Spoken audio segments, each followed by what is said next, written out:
Semaya? Dekat mana? Dia orang sebelum datang sini kat Kulai. Oh, semaya dekat Kulai. Saya keluar pukul 1 tadi. Semaya asar berapa rakaat? 2 rakaat. Ha? 2. Semaya asar 2 rakaat? Ah, Semaya asar. asar. Ha. 3. 3 rakaat. Semaya asar 3 rakaat. Kau cakap betul-betul. Semaya asar berapa rakaat? 2 rakaat. Ha? 2. Semaya asar berapa rakaat? Berapa? Cakaplah confident lah sikit.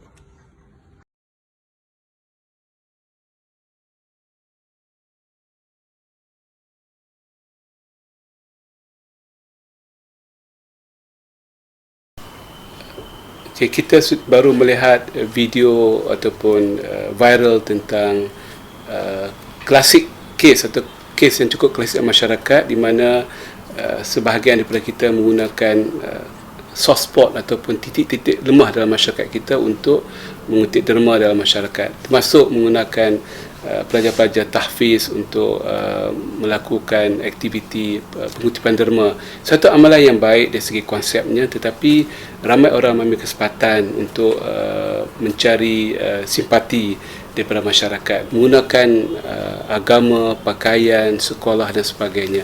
Sedangkan dalam agama kita ini ada cara untuk kita meminta bantuan dan simpati secara yang betul, dan malah kalau itu berlaku seperti yang kita tengok tadi, memberikan imej yang tidak baik kepada agama kita.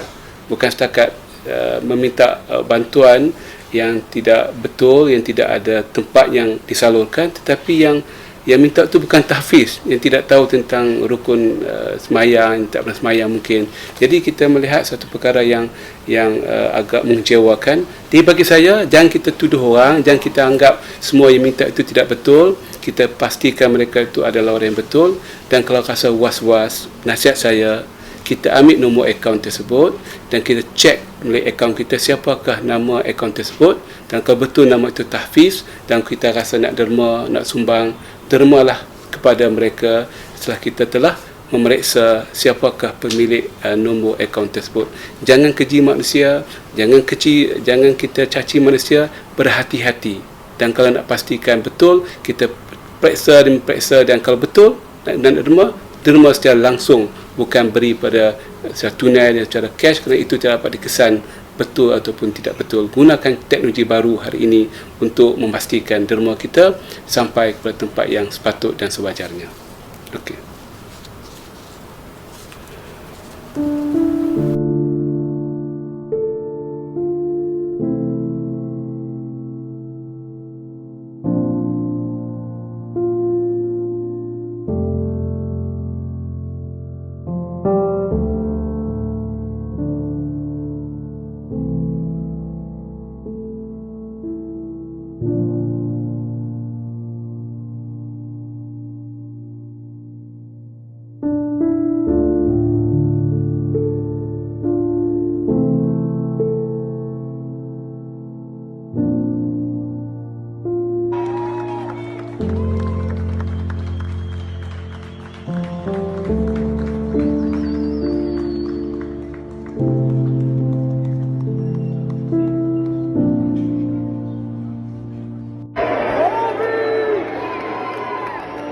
Tragedy has befallen the world of basketball.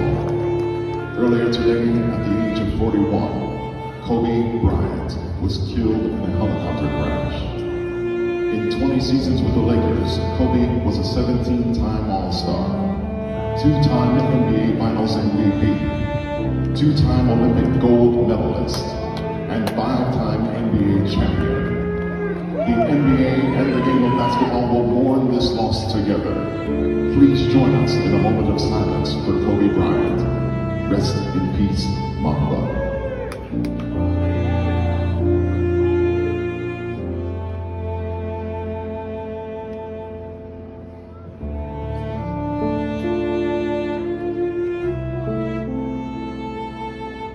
Thank you.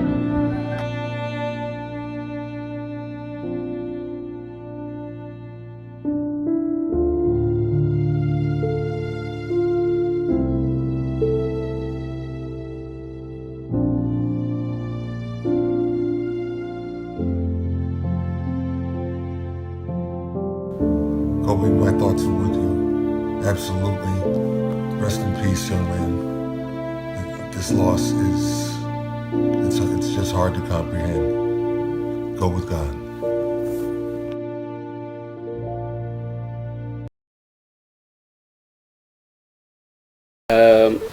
Kita melihat bagaimana masyarakat dunia meratapi pembagian Kobe Bryant, umur 41 tahun, meninggalkan seorang balu dan 3 cahaya mata.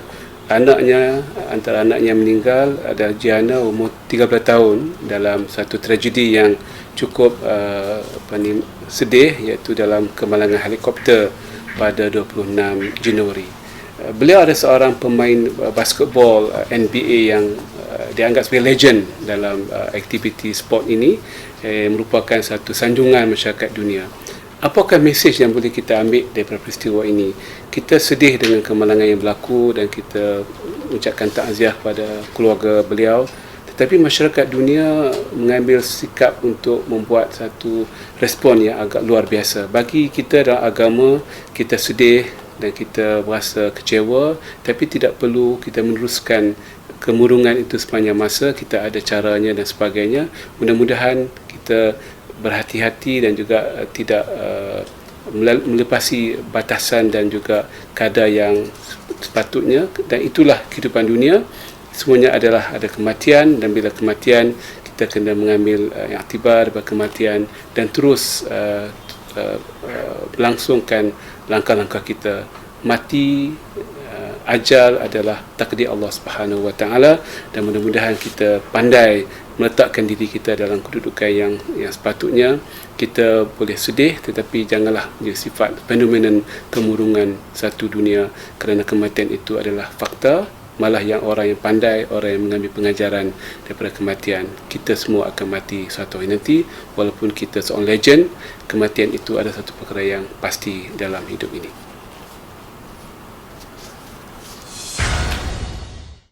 Susulan panel kecemasan Pertubuhan Kesihatan Sedunia WHO bakal mengadakan mesyuarat berhubung penularan wabak coronavirus. Malaysia dijangka mengambil langkah tambahan dalam menangani jangkitan coronavirus, memandangkan wabak berkenaan dilaporkan telah mengorbankan 4 nyawa di China.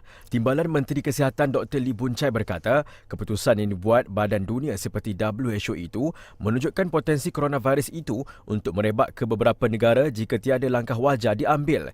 Jelas Dr. Lee lagi, Kementerian Kesihatan telah menjalankan saringan terhadap pelancong-pelancong dari Wuhan, terutamanya di semua pintu masuk antarabangsa. Sejak laporan mengenai wabak itu yang dikatakan sudah merebak ke bandar lain termasuk Beijing dan Shanghai, dengan 4 kes dilaporkan di luar negara, iaitu di Korea Selatan, Thailand dan Jepun. Beliau berkata pelbagai unit kesihatan yang ditempatkan di lapangan terbang antarabangsa Kuala Lumpur KLIA dan pintu masuk antarabangsa yang lain adalah berperanan bagi melindungi negara daripada pelbagai penyakit berjangkit.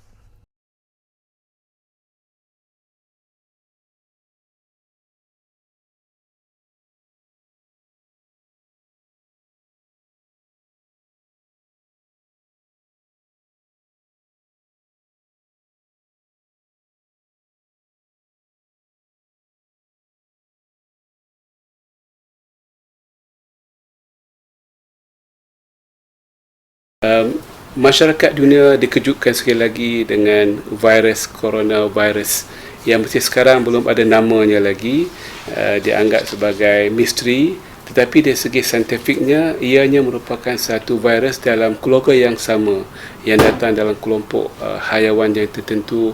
Kita melihat swine flu, kita melihat MERS, MERS dan sebagainya. Itu merupakan satu kuman yang sama yang ada evolusi dalam kehidupan mereka, dan agak malang kepada masyarakat dunia kerana virus ini virus yang boleh membunuh dan boleh merebak dengan cepat yang agak luar biasa. Jadi mudah-mudahan Allah Subhanahu Wa Taala melindungi kita, dan kita amat simpati dengan mangsa virus ini, sama ada di China ataupun di luar China. Ini merupakan satu perkara yang perlu ditangani dengan sebaik mungkin. Krisis epidemik ataupun pandemik ini satu krisis yang cukup mencabar.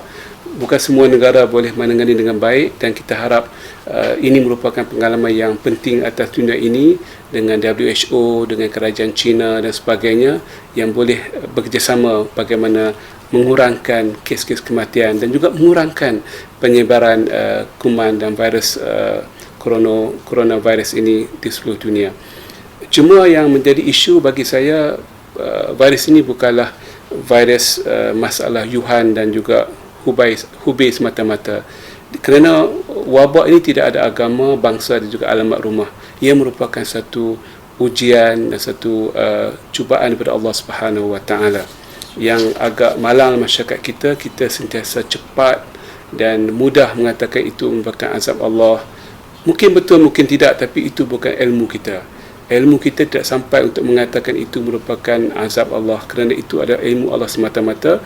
Kita kena ambil pengajaran diiktibar, kerana musibah ini berlaku dalam masyarakat Islam dan juga dalam masyarakat bukan Islam. Tsunami misalnya berlaku di Aceh dan juga menyerang Kuala Muda di Kedah misalnya, ataupun dalam zaman dan Umar Al-Khattab radhiyallahu anhu berlakunya kes ta'un atau kolera.